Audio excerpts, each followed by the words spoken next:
Section 6. Developing meaningful connections through Stoic wisdom. While Stoicism teaches self-sufficiency, it doesn't promote isolation. The goal is not to reject human connection, but to approach relationships from a place of strength rather than need.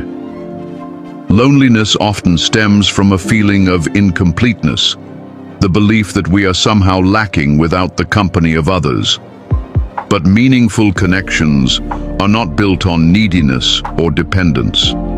They are built on mutual respect, shared values, and a deep understanding of oneself. The Stoics valued relationships, but they also recognized that most people enter relationships for the wrong reasons. They warned against relying on others for happiness, knowing that this would only lead to disappointment. Epictetus reminds us, if you are ever tempted to look outside yourself for fulfillment, you are handing over your peace to the whims of others. Instead of seeking relationships out of desperation, Stoicism teaches us to cultivate inner peace first. Only then can we form connections that are truly fulfilling.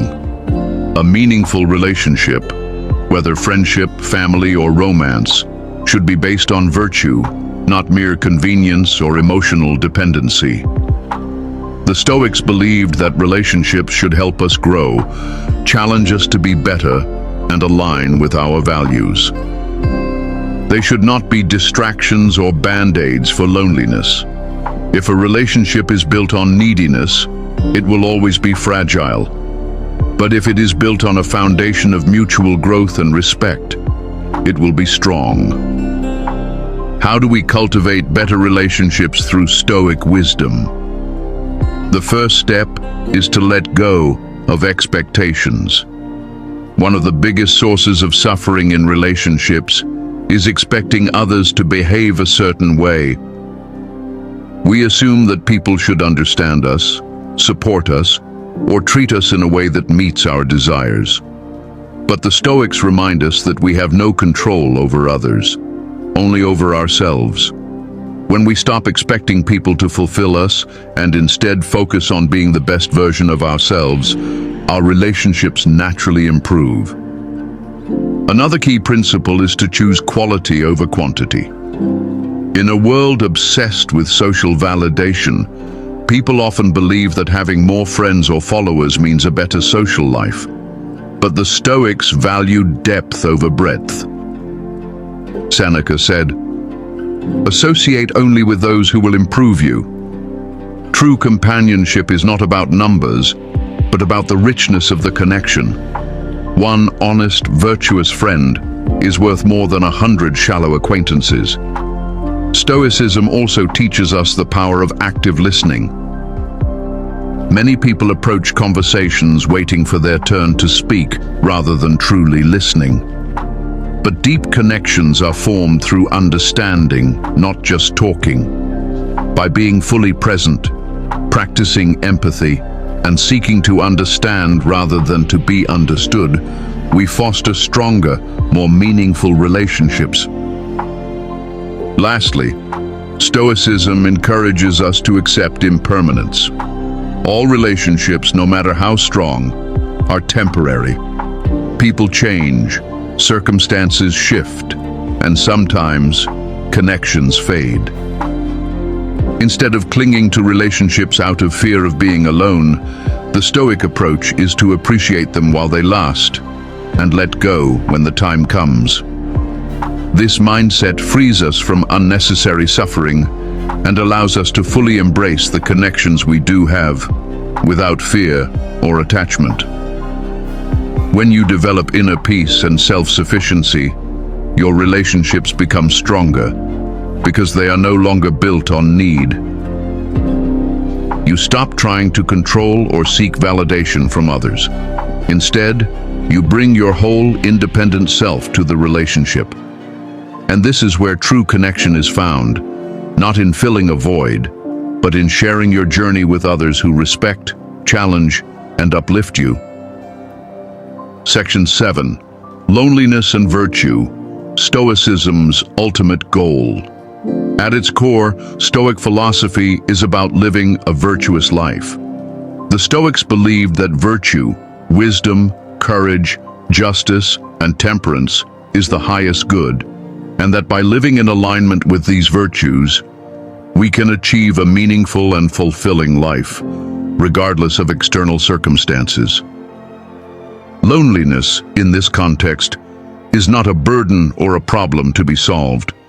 It is a powerful tool that can help us cultivate these virtues. When we experience loneliness, we are often forced to face parts of ourselves we would prefer to avoid. In solitude, we are alone with our thoughts, and it can be easy to become consumed by fear, self-doubt, and insecurity.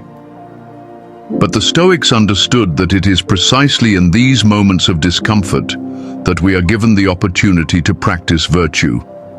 Loneliness presents us with a chance to confront our emotions and develop our character.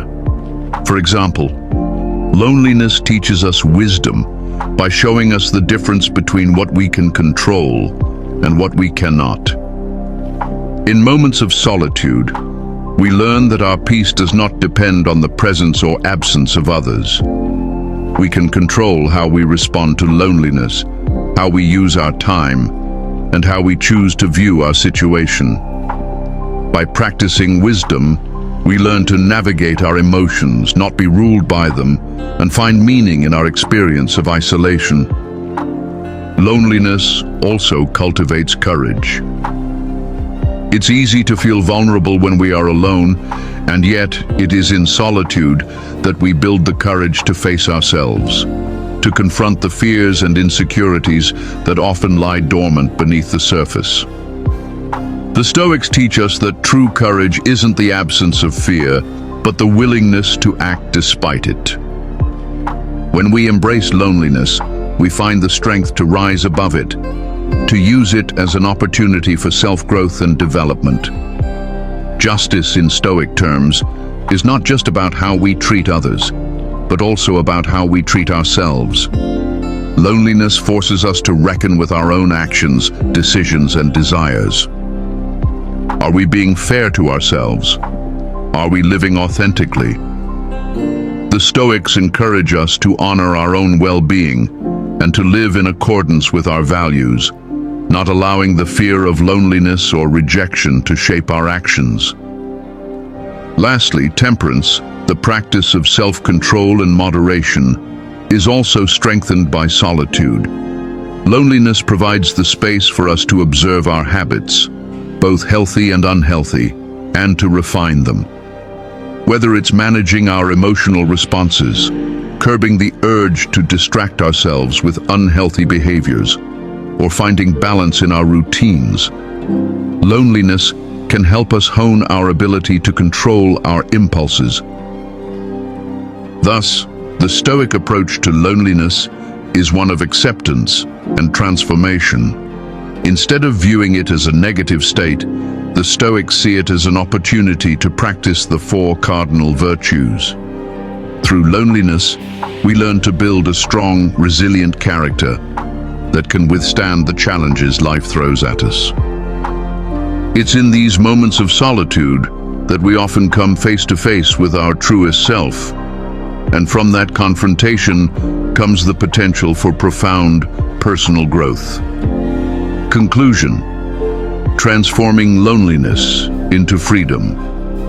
At the end of the day, loneliness is not a curse, but a teacher. It's not something to fear or avoid, but something to embrace.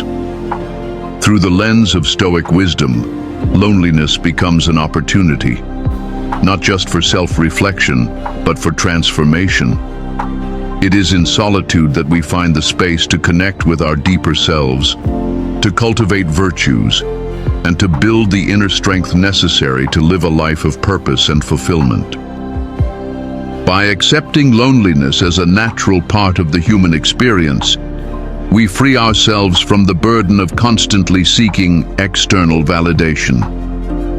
When we learn to rely on ourselves for our happiness, we unlock a powerful freedom that cannot be taken away by circumstances, relationships, or material possessions.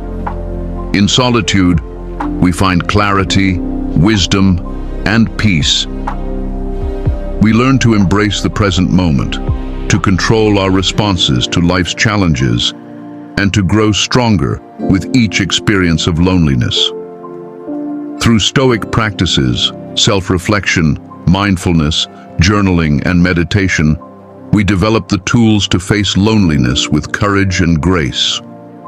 We stop viewing it as a void to fill, and instead see it as an invitation to deepen our understanding of ourselves and our place in the world.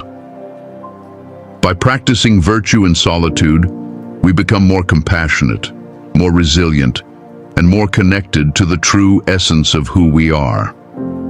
So, the next time you find yourself alone, remember, you are not alone in your loneliness. It's a universal experience shared by all. And in those moments, rather than running away, lean into it. Use it as a space to connect with yourself, to practice the virtues that Stoicism teaches, and to transform loneliness from something that weighs you down into something that sets you free.